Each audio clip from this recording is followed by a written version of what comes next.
Hello, everyone. Matt Somberg, partner and co-founder of Gottfried and Somberg Wealth Management. Hope you're well. We're into March now, and when we spoke with you last, it was in early January. So wanted to spend a few minutes just sort of reviewing the first 2 months of the year in terms of the markets, its performance, and how the economy is doing, and then start to think about what the next couple of months are going to look like. All right, first, let's talk about the markets. So it's been a strong start to the year. The S&P 500 is up 7.1. The Nasdaq's up 7.3. Non-US stocks are up 1.5, and the bond market is down a little bit, 1.7. So strong start for stocks. Bonds are down a little bit. When we spoke last, I think the Fed had given the impression that 2024 would be filled with several cuts to interest rates. But we've had pretty strong economic data in the first couple months of the year. And so now there's less confidence that the Fed will be cutting rates significantly, it really, if at all. And so because of that, the bond market is down a little bit to start the year, but certainly a good start for stocks. In terms of the market, we talked quite a bit last year about this term, the Magnificent Seven. There were 7 companies last year that really led the market. And this year, really in the first couple months, we've already had some changes to the Magnificent Seven. So 3 companies are out and 3 companies are in. The 3 companies that are out, Apple, Tesla, and Google. So Apple's sales have cooled a bit. Their product innovation has cooled a bit. And because of it, their stock price has cooled a bit. Tesla, there's some concerns there relative to what's happening with just sort of the electric vehicle market. There's some concerns there relative to Tesla sales in general. And finally, Google. Google rolled out their alternative intelligence product, Gemini. And when Gemini rolled out, it had some inaccurate descriptions, some inaccurate images, and did not go well. So those 3 companies are out of the Magnificent Seven, so to speak, to start the year. And 3 are in. Berkshire Hathaway, which of course is Warren Buffett's well-diversified company. Eli Lilly, which has been a long-standing blue chip American pharmaceutical company. Eli Lilly's done really well with an obesity drug and with a type 2 diabetes drug. And finally, Broadcom, which we'll talk a little bit more about in a minute, just really the surge of interest in alternative intelligence and the surge of interest in semiconductor stocks. If we take a look at the performance, NVIDIA is at top. It's about 1/3 of the market's performance really for the year. These 7 companies basically represent 5% of the market's 7% gain. If you just own the 493 other companies, those 493 other companies are only up about 2% for the year. So again, we've got some concentration here, and we've got some new additions, and we've got some companies that have fallen out of the top 7. So let's talk a little bit more about artificial intelligence. This is clearly where the market's been interested in the first couple of months of the year. Promise of artificial intelligence, the high demand for technology hardware has really driven semiconductor stocks to outperform the broader market. So the blue line here is if you had money invested in, say, the semiconductor index going back about a year, and then the orange line is the S&P. So if you only own the S&P, you'd be up 30%, which is terrific. But if you had invested in the semiconductor index over the same time frame, it's done a bit better. It's done a little bit more than 100% over the same time. Let's talk about NVIDIA for a second. Clearly, the industry leader here in the semiconductor area. It's only the 3rd company in history to hit $2 trillion in market cap. The other 2 are Microsoft and Apple. So it's really reached that level. It's tough to pick up the Wall Street Journal or turn on CNBC or look at financial websites without reading the last couple of months about NVIDIA and just the sector in general. So talk a little bit more about NVIDIA for a second. Barron's a week or so ago had a great headline, and when I read it, I said, that's got to go on a slide at some point in time. So Barron's quote was, "Alternative intelligence is a gold rush, and NVIDIA is selling the shovels," which I thought was great, whoever wrote that. We don't really know, investors don't really know what the long-term financial impact will be of artificial intelligence. For those who've been investing for a long time, it kind of feels a little bit right now like the late 90s or the early 2000s, where investors were trying to digest, like, what is the internet going to do to our economy, and how do you invest in companies that stand to benefit from it? So it's certainly a little early in terms of understanding how the market should behave or will behave. The stock has certainly taken off, but the stock has certainly taken off because the quarterly profits have taken off. So we take a look at its most recent quarterly profits. NVIDIA did nearly $14 billion of profits the last time they reported, and its stock price has followed because of that. So do you own it, right? If we're going to spend 3 or 4 slides talking about it, we might as well explain how you own it or you don't own it. So in terms of investing in NVIDIA, there's a few ways to be exposed to it. First, obviously, is just owning the stock outright.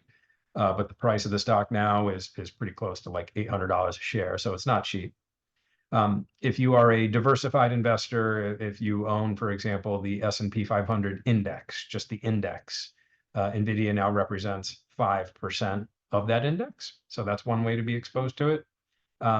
Another way is if one is invested in the NASDAQ index, which oftentimes is done by investing in a ticker symbol called QQQ. NVIDIA is roughly 6% of the NASDAQ. So different ways to be exposed to that company, whether it's owned outright or owned via the S&P 500 or QQQ, or even an actively managed mutual fund or ETF. In terms of sector performance, so 11 main sectors of our economy, really no major surprises here. The top performing sectors are on the right: communication services, information technology, and healthcare, again with NVIDIA and Eli Lilly in those categories. And then the 2 sectors that are negative year to date, real estate and utilities, those 2 sectors will often move inversely to where interest rates are. So when interest rates go down, oftentimes real estate stocks or utility stocks stand to benefit from that. So stock prices will go up. And so really no surprise year to date with the bond market not performing as well, and with sort of the presumption at the moment that rates are not going to go down as quickly as previously thought. Real estate and utilities are down a little bit on a year-to-date basis. In terms of the economy remains strong. GDP, gross domestic product, last year grew 2.5% for the year, defied the gloomy predictions and gloomy headlines from mainstream media or people who were predicting that we were going to have a recession, which of course never happened and never really came close to happening. Second half of last year was particularly strong, and that seems to have carried itself into the early part of 2024. Inflation. So it's important to clarify on inflation. So the year-over-year changes that we're seeing in inflation today are around 3%, and that's sort of historically normal. Having inflation is normal. What we went through in 2021 and 2022 and probably the early part of 2023 was not normal. Seeing year-over-year inflation rates of 5, 6, 7, 8, 9%. Where we are today is more normal. The problem is that if the price of bread went up 30% over the last 3 years, unless that consumer's income went up 30% over the same time frame, it takes a bigger piece of their take-home pay to buy bread, right? If that person's compensation or their pension went up 30% over the same time frame, then they're equal. But what we've seen really over the last 3 years is prices of lots of goods go up at a rate much faster than what income has gone up over the same time frame. So the good news is the year-over-year inflation rate is now normal. The bad news is we're still playing significant catch-up because of the high inflation that we've had over the last 3 years. Unemployment, again, economy remains strong. Unemployment is low. If you're looking for a job, you can probably find one. And if you're looking for labor, it's harder to find. This is now the longest stretch for our unemployment rate to be below 4% since the 70s in the Vietnam War. Interest rates remain high. So in November and December, the market was sort of feeling, based on some comments by the Federal Reserve, that they were going to cut interest rates several times in 2024. The market, both stocks and bonds, got excited about that. But this economic data that we've shared with you, GDP, unemployment, cooling inflation, that's all positive economic data. So positive that it doesn't really give the Fed much of a reason to cut interest rates, because cutting interest rates typically makes the economy move faster or grow faster. So positives and negatives to higher interest rates. Money market funds are often paying over 5% in this higher interest rate environment. CDs close to 5%. A 1-year U.S. Treasury bill close to 5%. So elevated yields for bonds are good or attractive. But elevated yields means that it's unlikely to see mortgage rates go down anytime soon, or the interest rate on your credit card go down anytime soon. So we do appear to be in a elevated interest rate environment for the foreseeable future. It's definitely possible later this year that the Fed could begin to cut interest rates, but I think they'd need to see some signs that our economy is cooling in order for that to happen. So we'll sort of revisit that in our next few videos. Last time we did a video back in January, I had this slide up here. I think I want to probably keep it there this year to talk about how markets perform during presidential election years. If we track the S&P 500 over the last 24 presidential election years, so going back 100 years, the S&P has been positive in 20 out of 24. So over 80% of the presidential election years, the S&P has been positive.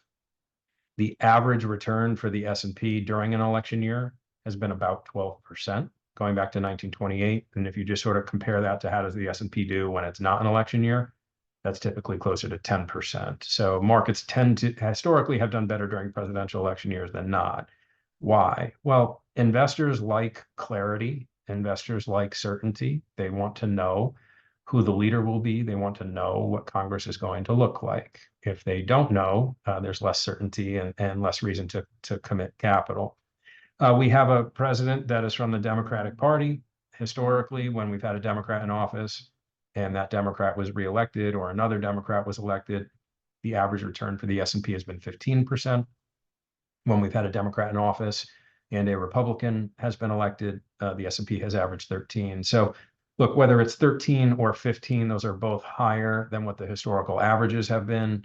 And whether it's the 12% historical average during presidential election years compared to what the S&P does on non-presidential election years, which is 10. There's a lot of history that would indicate that a year like this, it has a high probability of being positive. Doesn't mean it's going to happen, but there's a lot of data there to give us conviction to stay invested during a presidential election year. And speaking of staying invested, I shared this with you last time as well. If you are someone that will only invest in the market when your particular party has the presidency, this may talk you out of it. What this slide does, it goes back to 1949 and has you put $10,000 into the S&P. The red line, which roughly 70 years later is worth about 20,000, shows that over 70 years, your money barely grew. That's for someone that only invested during a Republican president. The blue line, which over 70 years takes 10,000 and maybe moves it to 100,000, is for those who only invested during a Democrat president. But the black line, which takes 10,000 and turns it into $3 million over 70 years, is for the person that just stays invested, irrespective of the party of the president. So that certainly seems to be the path of least resistance, irrespective of which party the president is from. So it's been a good start to the year. Stocks have done well. We have some change in leadership within the Magnificent Seven.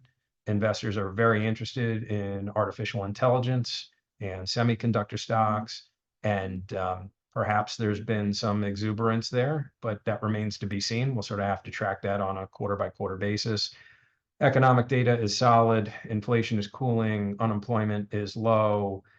Interest rates remain elevated, but that's good news for short-term fixed income investors. So we'll be back again probably in a month or two to connect and provide you with another update. Until then, of course, if you need anything from our office, please reach out to the person on the team that you communicate with the most. And thanks again for your trust and confidence. We'll see you in a couple of months, and hopefully up here in the Northeast, it will feel like spring. We'll see you then. Thanks again for your trust and confidence.